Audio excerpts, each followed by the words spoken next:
Class 10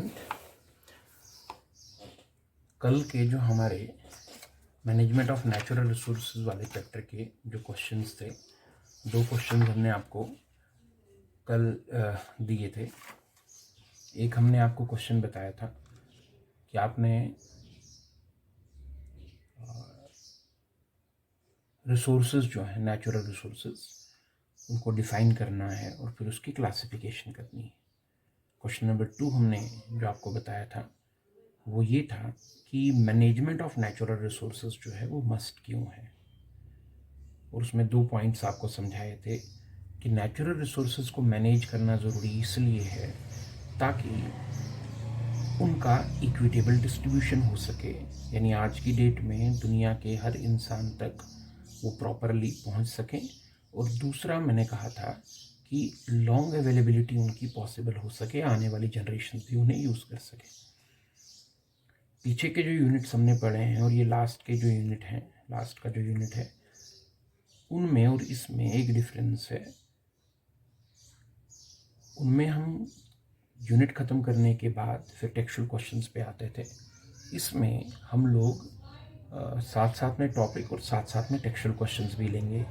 वजह ये है कि जो चैप्टर है ये बहुत छोटे चैप्टर हैं, वेटेज भी कम है, तो इनका जो मेन ध्यान जो हमने रखना है, ज़्यादा जोर जो हमने देना है वो इनके टेक्सचुअल कंटेंट पे ही है, टेक्स्ट बुक के क्वेश्चन आंसर पे ही है। अब आज आप लोग जो हैं उन दो क्वेश्चंस के बाद इसकी जो ये पेज नंबर 257 पे टेक्सचुअल क्वेश्चंस हैं, इनको आज आप तैयार करेंगे। आपको पहले भी बताया है कि जिस दौरान मैं क्वेश्चंस बता रहा हूँगा उस दौरान आप लोग जो हैं अपना पेन और कॉपी साथ में रख के जो बीच में चीज़ें लिखाई जाती हैं उन्हें लिखें और फिर उनको तैयार करें। कुछ बच्चों का बहुत बढ़िया रिस्पॉन्स आ रहा है, वो पूरा क्वेश्चन जो है, दिया गया काम जो है वो पूरी तरह से कंप्लीट करके फिर उसके फ़ोटोग्राफ्स जो हैं वो भेज रहे हैं। सभी बच्चे ऐसे ही करें। यहाँ जो क्वेश्चन है ये बड़ा आसान सा जनरल सा क्वेश्चन है, इसमें ज़्यादा कुछ समझने की चीज़ नहीं है, ये आप लोग खुद भी अपने अपनी तरह से लिख सकते हैं। What changes can you make in your habits to become more environmental friendly? इसका मतलब कि आप अपनी हैबिट्स में, अपनी आदतों में ऐसा क्या बदलाव करेंगे जिससे आप मोर एनवायरमेंटल फ्रेंडली बन जाएं। तो इसका आंसर जो है वो ज़रूरी नहीं है कि सब बच्चों का एक जैसा हो, आप इसे अपनी अपनी लेवल पर भी लिख सकते हैं। कुछ कॉमन चीज़ें, जनरल सी बातें, अपनी आदतों में कुछ बदलाव करके एनवायरमेंटल फ्रेंडली बनना है। जैसे कि घर से बाहर निकलते वक्त घर की लाइट्स, फैन जो हैं उनके स्विचेस बंद करना, ये एक आदत बनानी है। So switch off the unnecessary lights and fan and electrical appliances, ये एक हैबिट हम बना सकते हैं। बिकॉज जनरली हम लोग जब बाहर निकलते हैं तो दिन के वक्त भी लाइटें जो हैं वो कमरों में जली रहती हैं। इस आदत को बदलना, कमरे से बाहर निकलते वक्त अपनी कमरे की लाइट्स जो हैं वो बंद करना, या दिन के वक्त लाइट्स जो हैं वो बंद रखना, ये एक बदलाव करके हम एनवायरमेंटल फ्रेंडली बन सकते हैं। नंबर 2, मार्केट में कोई भी चीज़ लेने के लिए जाते हैं तो हम लोग अपना कैरी बैग यूज़ कर सकते हैं, कैरी बैग घर से ले जा सकते हैं, अदरवाइज़ फिर पॉलीथीन के बैग्स में सामान लाना पड़ेगा। तो दूसरा चेंज जो हम अपनी हैबिट्स में बना सकते हैं वो ये कि we should have a carry bag, हमारे पास एक कैरी बैग होना चाहिए while we are going to purchase something from the market। Number 3, और कोई हैबिट जो हम लोग अपनी बदलें जिससे हम एनवायरमेंटल फ्रेंडली बन सकते हैं। रनिंग टैप्स जो होते हैं उन्हें बंद करना, स्कूल में, घर में, कहीं भी जहाँ हमें नल के खुले मिले दिखाई दें और पानी बह रहा है, उसे हम लोग जो है वो बंद कर सकते हैं। इसके अलावा हम लोगों को रिसाइकलिंग जो है वो एक हैबिट हम लोग बना सकते हैं। घर में जमा प्लास्टिक वगैरह जिसे रिसाइकिल किया जा सकता है उसे इकट्ठा करके हम लोग जो है वो रिसाइकलिंग के लिए भेज सकते हैं। उससे एनवायरनमेंट को काफ़ी फ़ायदा होगा। इसके अलावा अपने घरों में जो इनएग्जॉस्टिबल रिसोर्सेज ऑफ एनर्जी हैं, सनलाइट वगैरह, उनका इस्तेमाल ज़्यादा करें। गैस, पेट्रोल, कोयला, बिजली वगैरह इसका इस्तेमाल जो है वो कम कर दें। तो ऐसी कई बातें हैं जो हम अपनी आदतों में इंक्लूड करके एनवायरमेंटल फ्रेंडली बन सकते हैं। ये ऐसा कोई क्वेश्चन नहीं है कि ये हम डिक्टेट करें और आप लोग जो है वो उसको सेम आंसर दें। इसे आप अपने अपने लेवल पे जैसे भी आपको अच्छा लगता है आप लिख सकते हैं। Question number 2, what would be the advantages of exploiting resources with short term aim. Short term aim का मतलब होता है अभी इस वक्त के हालात को कंसिडर करते हुए। आज इंसान को पेट्रोल की, कोयले की ज़रूरत है, फॉरेस्ट से निकलने वाले वुड की ज़रूरत है। अब अगर ज़्यादा से ज़्यादा इन रिसोर्सेज को निकाल कर हम एट प्रेजेंट यूज़ करें तो एट प्रेजेंट उससे क्या फ़ायदा होगा। अब आज की डेट में अगर शॉर्ट टर्म एम रख के, तंग नज़रिया रख के आज की डेट में इन सारे रिसोर्सेज को ज़्यादा से ज़्यादा एक्सप्लॉइट किया जाए, ज़्यादा से ज़्यादा इनको निकाल कर इस्तेमाल किया जाए, तो आज की डेट में उससे जो फ़ायदा मिलेगा वो ये मिलेगा कि ये रिसोर्सेज जो हैं हम लोगों को बेतहाशा मिलेंगे, बहुत ज़्यादा मिलेंगे, सस्ते दामों पर मिलेंगे। अगर ज़मीन में से ज़्यादा ऑयल निकाल लिया जाए तो आज की डेट में ऑयल, कोयला, पेट्रोलियम वगैरह पेनल्टी में बहुत ज़्यादा अमाउंट में सस्ते दामों पर हमें मिल जाएगा। और इसका दूसरा फ़ायदा ये हो सकता है कि इसकी वजह से हमारी जब सस्ता फ्यूल मिलेगा और ज़्यादा फ्यूल मिलेगा, रेडिली ईज़िली जो है वो ये सोर्सेज जो है, नेचुरल रिसोर्सेज जो हैं वो अवेलेबल होंगे, तो उससे हम लोगों की डेवलपमेंट जो है, इंडस्ट्रियल डेवलपमेंट वगैरह जो है वो फ़िलहाल कुछ देर के लिए तेज़ी से बढ़ेगी। सो 2 एडवांटेजेस आप इसके लिख सकते हैं। नंबर 1,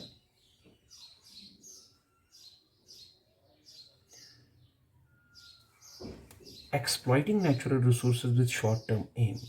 इसके advantages of exploiting natural resources with short-term aim. Number 1, natural resources will be available in plenty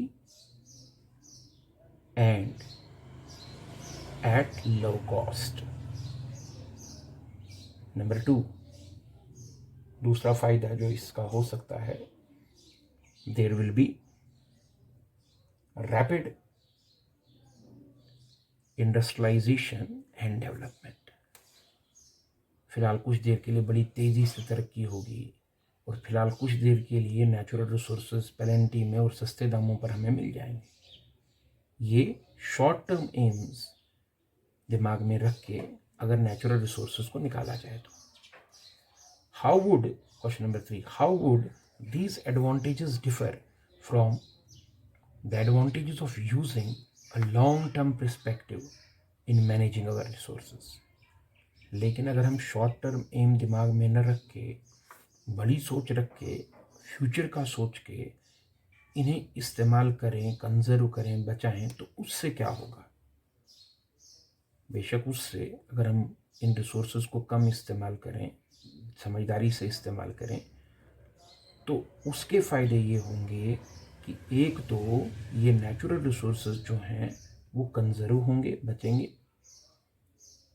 आने वाली जनरेशन्स जो हैं उन तक भी ये रिसोर्सेज जो हैं वो पहुंच सकते हैं।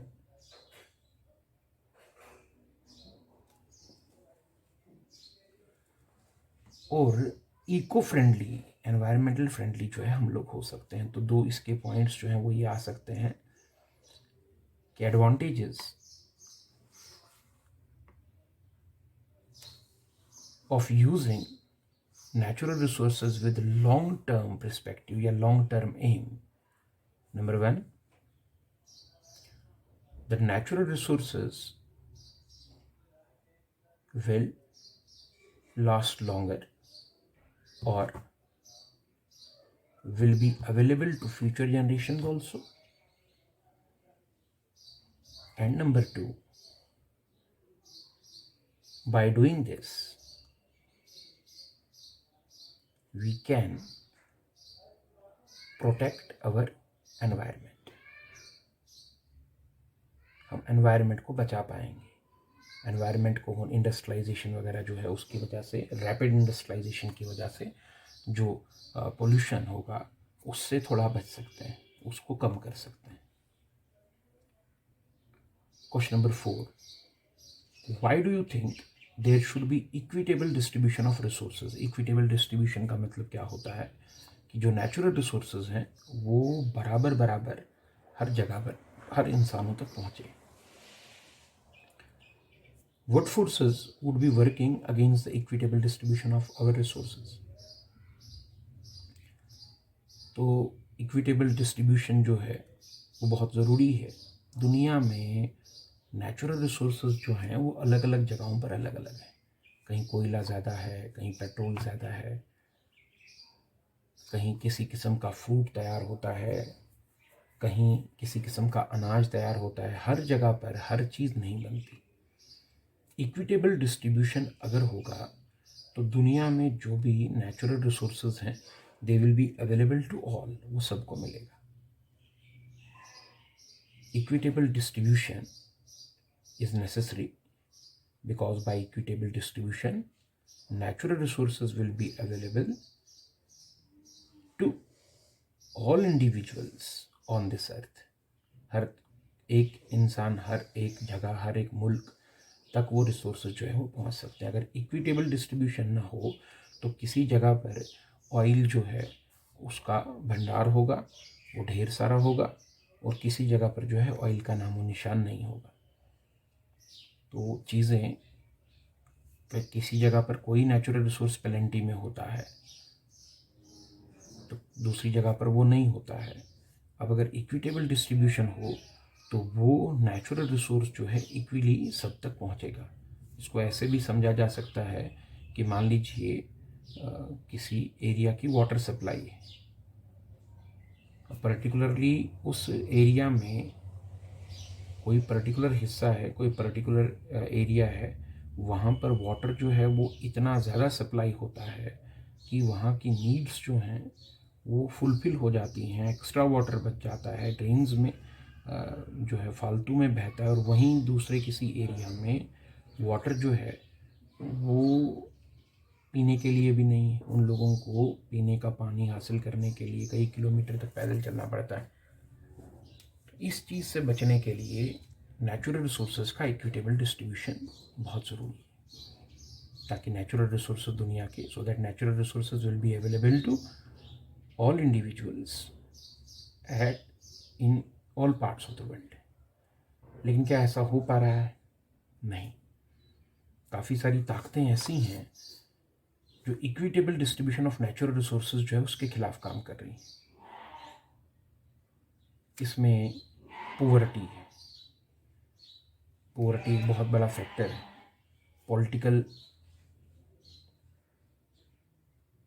जहाँ लोग जो हैं ज़्यादा अवेयर होते हैं, उनका दबदबा ज़्यादा होता है, तो उस एरिया में, उस जगह पर नेचुरल रिसोर्सेज को ज़्यादा एक्सप्लॉइट करते हैं, जबकि बाकी लोगों तक वो जो हैं चीज़ें जो हैं वो नहीं पहुंच पाती. तो yes, there are some forces which are working against this equitable distribution of natural resources.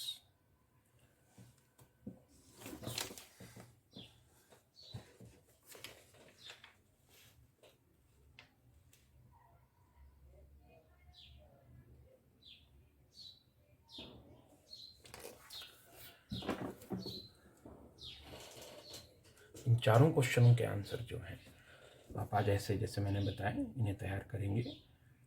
आज आपका ये काम है.